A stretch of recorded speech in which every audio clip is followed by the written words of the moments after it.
doing? Morning, gentlemen. Morning. How things going with you? Not bad, not bad. That's a very nice natural look you have there. Yeah. Good morning, Dr. Khan. Morning. You in scrubs already? Yeah. From this interview, he's going straight into somebody and use a knife and slice them up. One time. He could actually be operating on him right now.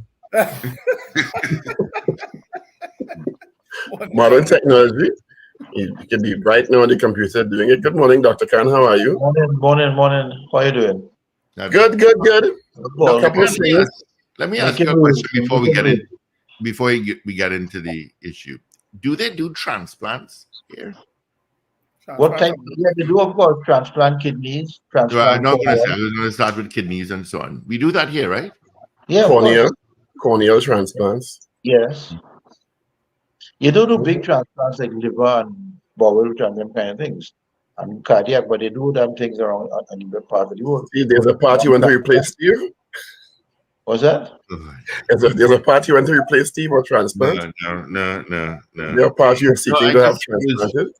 I briefed through an article yesterday where a gentleman that was given a kidney transplant from a pig. He died. Yeah, because the immune levels could cause rejection. Mm-hmm. But those are. Sorry, Dr. Khan. You, Dr. Khan. I'm here. Yeah, so this is not the greatest. All right, you're back now. Right. Yes. You're saying about the reject your body would reject it. Yes, it would. Yeah. And there's a lot of immune drugs they have to use, and it causes other immune suppression elsewhere. So you could end up putting up a pig kidney in, but die from pneumonia. Okay. It's a balancing act. Yeah, pretty much. Dr. Khan, let's start. I know we're going to talk about dengue, but let's start with your impression of the PAHO NICU report that was recently made public. What are your thoughts on that? Well, when I looked at the report, I looked at the deficiencies that they have identified. What it showed is that procedures and protocols need to be upgraded. And there is a lot of small niggling parts of it that could contribute to sepsis if not handled correctly.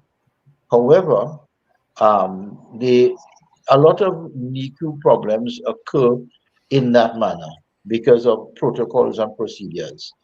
The other thing I looked at, when I saw initially when the hype of the deaths was on the media, and you would have looked at the parents with the children, with the babies, you notice that none of them had on masks, none had on gloves. They may have had a surgical cap on, but they're not, as I say, having the correct PPEs, protective gears, when handling the babies. So it's a lot of things that need to be done stringently that people tend to take for granted, even the doctors and nurses. Who on the ward is responsible for those standards? What's that? Who on the ward is responsible for those standards being upkept and those procedures being maintained? The actual people who work in the situation and the infection control committee, they're responsible to maintain that level of standards. They're the ones responsible. Are we speaking about nurses here? No. There are certain positions, because there was a position of somebody who was suspended, I think, the infectious administrator. I can't remember the person's name, but there was, in terms of the person, I think responsible for that. That person was rehired afterwards. I know. Yeah. The thing about it is a complete breakdown of simple procedures and protocols that everybody took for granted because they didn't have a backlash. Babies tend to be in the NICU who are extremely compromised to start with. You have to go all out, even 150%, making sure that the procedures and protocols do not contribute to sepsis.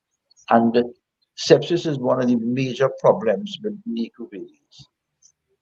And I think that the people in the NICU could have done better based on simple procedures, and it's called standard operating procedures, SOPs. And if you don't, now I go back to something else.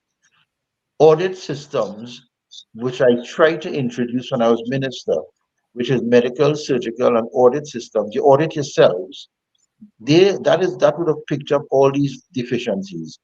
But unfortunately, in developed countries, there are audit systems. As I say, every day, standard operating procedures. But in Trinidad, we need to put that in place so you could, as they say, look at yourself and the systems that you put in place so you can do better in the future. And I think that is lacking in our system. But it's not surprising, the Dr. Khan, because by its very nature, a NICU ward is a neonatal intensive care unit. These human beings are born premature. They are extremely vulnerable, as you said, to infections and other complications. And one would imagine that there's a particular focus being placed on any ICU unit, whether it be NICU or adult. No, exactly what you're saying is correct. If we had an audit system where every complication or every death was looked at with a magnifying eye, with a magnifying glass, as they say, and see what procedures and protocols was deficient, we would have been in a better place. But people die in this country by means of complications, surgical, medical, etc. And there's no proper audit system to see whether the treatment that was given was appropriate or not appropriate. So at the end of the day, the audit system, would have picked up deficiencies in the system. And it's time that they introduce that now, as heavy as it may be, for to look at complications and that To be protocols. fair, when you look at the whole report, the NICU part seem to have, I think it's 20 to 30% rating, but there are other parts that receive some high ratings in the 70s and 80s, other departments. Which is good, but 70s and 80s is not great. You want 90s and 100 in a NICU. You don't want 50%. You want high in an intensive care unit where you have serious susceptibility. 60% is not good. You want 90 and 100 or 99. So so yes, it's good looking at it, but it's not an exam paper you're writing. It's sepsis you're looking at. So you have to be 100% efficient. If you're not 100% efficient, you have to aim for that. Very interesting. Should there have been an alarm bell that went off? How many babies died in all, but in the confined period? Because I know they started to stretch it out for some ridiculous periods before. But in the specific period, how many babies eventually died? Babies die in NICU all the time, and those things supposed to be alarm bells ringing every time a baby dies.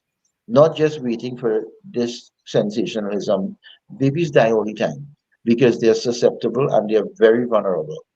Every single baby that died previously and now coming on the whole system of approach should be looked at with a critical eye, not trying to attack anybody. The system and its operating procedures of what is being used in the system has to be critically examined. But not trying to brush anything under the carpet. That is the only way you're going to get excellence. It's unfortunate. Condolences against the parents. Let's move now. I mean, we have a rainy season every year, changing gears, and we have an issue every year that we know mosquito-borne diseases are going to become more prevalent. Dengue is malaria one. I think malaria is one. We didn't have a malaria problem for a while, but in particular dengue, because of the diseases borne by the Aedes aegypti mosquito. Since I'm in primary school, I hear about Aedes aegypti, so we know it long time. Why does it seem like every year this seems to catch us by surprise sometimes? Not every year, but often. Well, it's a simple case of lack of performance in the regional health authority, not the regional, the regional corporations, where they don't take it on board when the dry season occurs, and also in the insect vector system that the performance is not great. And if you waiting for explosion of dengue or Zika or chikungunya or malaria or whatever it is, and then act, you have dropped the ball. For everybody, always say floods, and we have to have drainage. What kills mosquitoes and mosquito larvae? We have to look at the life cycle. Is running water, no stagnant water, no things in your yard. But nobody pays attention when there's no rain. Only when rain comes and mosquitoes start to bite and infections start to take place, everybody throws their hand up in the air and said, "Oh God, I'm going to find this one. I'm going to do this one. I'm going to do that one," and then it dies. When two or three people die from dengue hemorrhagic fever, we should have been expecting dengue hemorrhagic fever because it has cycles of every 3 to 4 years. We did not have it for 2 to 3 years, but it's going to be a cycle. It's going to be a increase this certain times. You have to act proactively. Now, I was talking to one of my colleagues, and they were saying that Shagonosboro don't have any defoggers, none. So at the end of the day, they can't defog anywhere and kill no mosquitoes in stagnant water, in lands, etc. Now, didn't they know that before? Is the regional corporation so deficient and inefficient that they cannot look at these things? We have to look now at who we are hiring, who we are voting in, whether they are performing or they're not performing. And at the end of the day, some heads have to roll. But then we have an industrial court in Toronto. We've got to make sure heads don't roll. And the thing about it, that is why we end up with dengue. We end up with all the different negatives and the deaths, etc., because of our own doing. You know, I want to take this opportunity though to at least give my experience with Port of Spain Corporation because of the amount of years I spent there and the proactiveness of the public health officials at that particular corporation. Because if you notice, we've never had reports of dengue coming out of the city of Port of Spain because they are pretty proactive. Not that we don't have problems there, because a lot of the problems lie, of course, with the homes, with people not cleaning up around their homes, and with all these empty lots. We have an endless empty lots in the city of Port of Spain. You know what I mean? But I just thought I should put that in there for the public health officials in the city of Port of Spain for how proactive they've been over the I years. think we need more insect vector personnel, the workers that go into the lands, look around, put the larvicidal pellets, and also make sure that they can write a report and say these. A long time they used to have people come into your houses and they had these pads.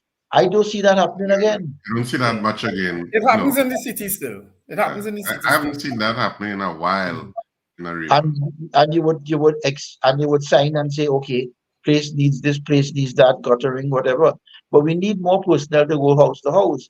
In the same way that you have, if you have that, people will be more stringent. But if there's nothing there, people are going to just sit back and wait until the next epidemic.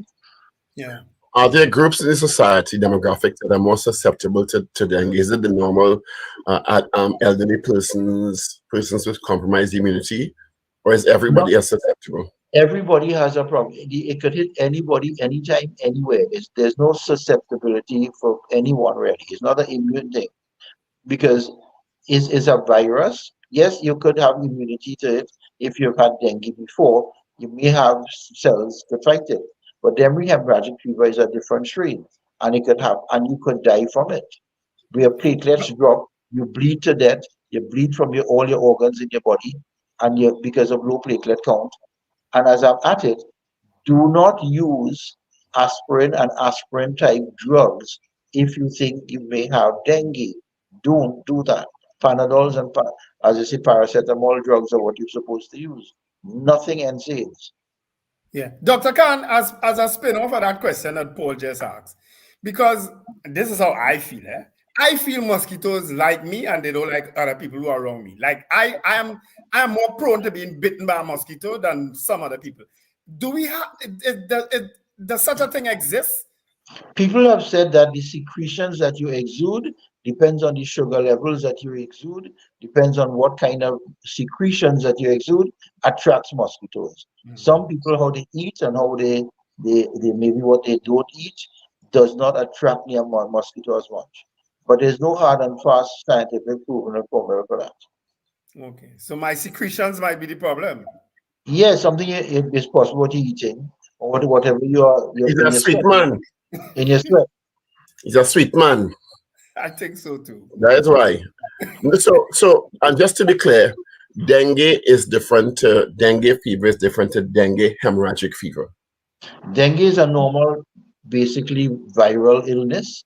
Then we have hemorrhagic fever is when your platelets drop as a result of the dengue virus. And it What are the causes, differences in symptomology? yeah, the symptomology is basically same.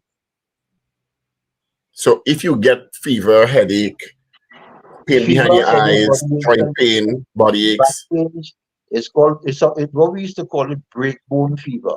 It's a feel as though your whole body breaking up. Back pains, leg pains, eyeball pains, and vomiting, nausea.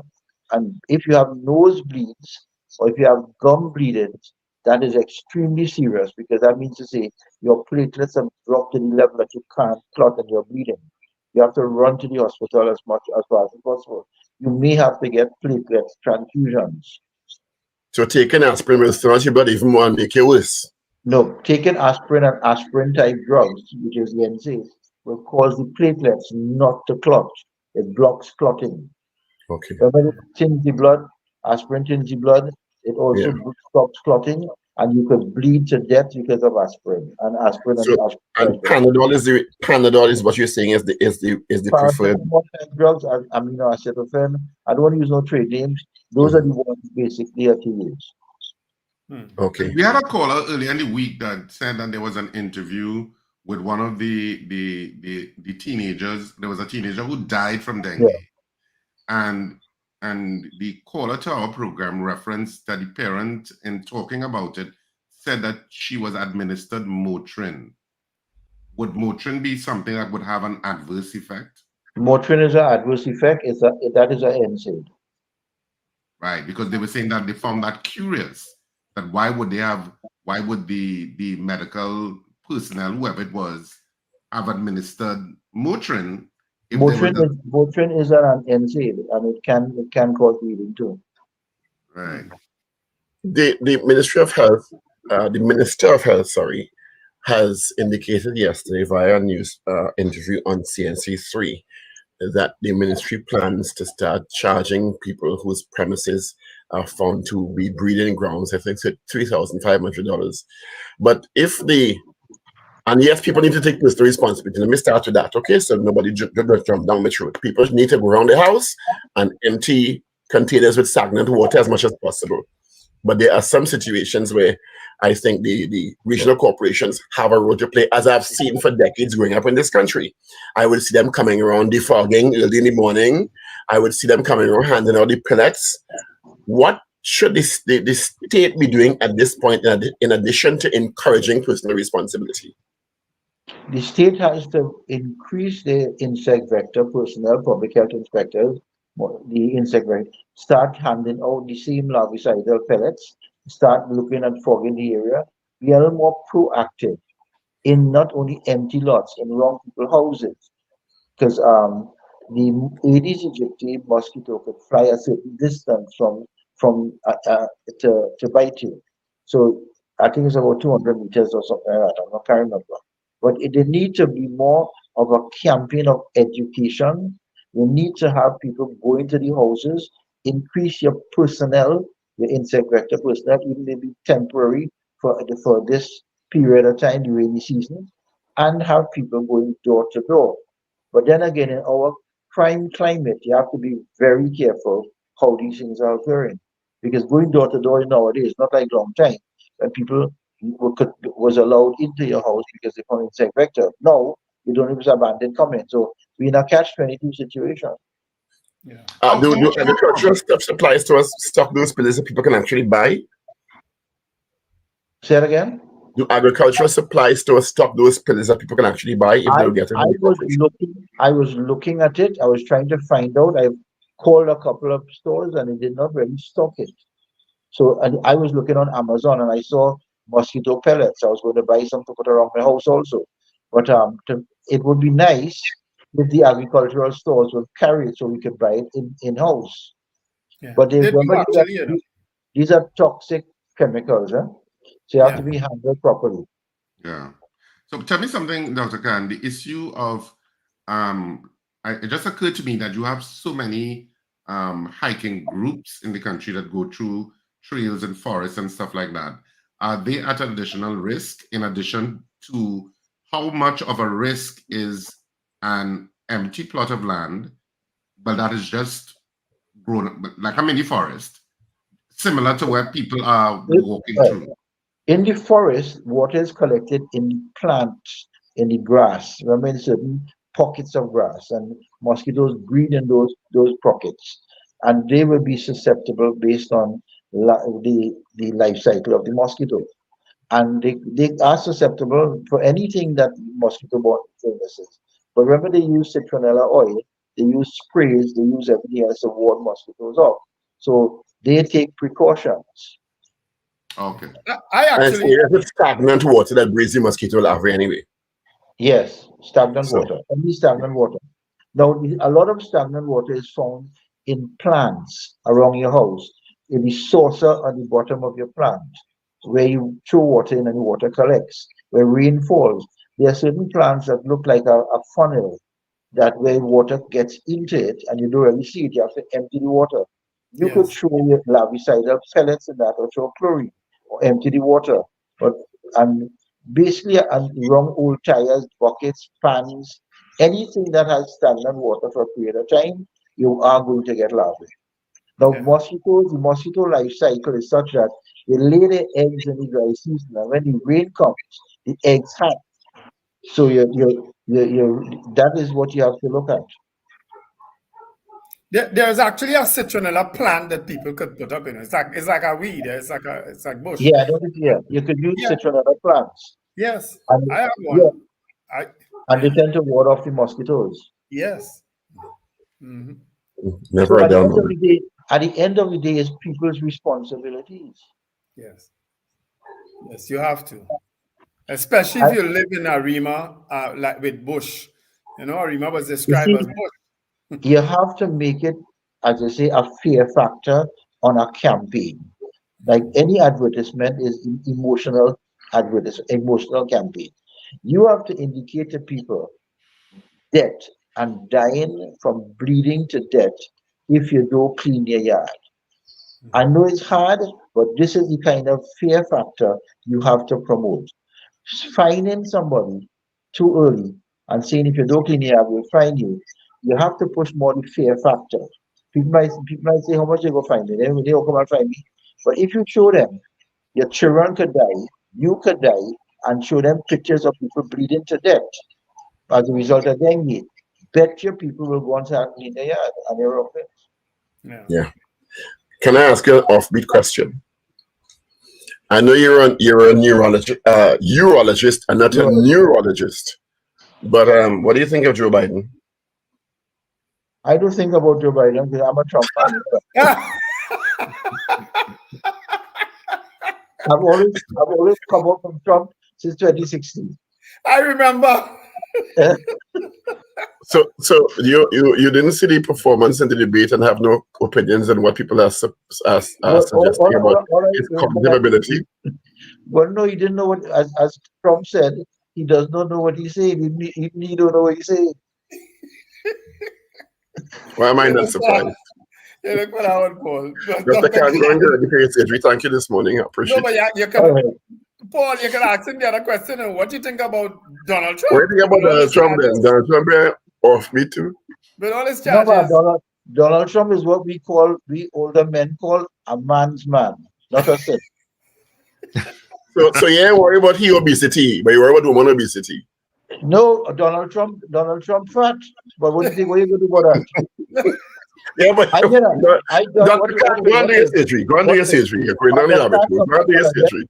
Understand something? I don't look at man, I look at woman. Okay, all right. So the man can stay fat, but the woman can't stay fat. Exactly where I concern. All right, doctor. Go on to your surgery. Go on to your surgery. Thanks for being with us this morning. All right, take care. All right.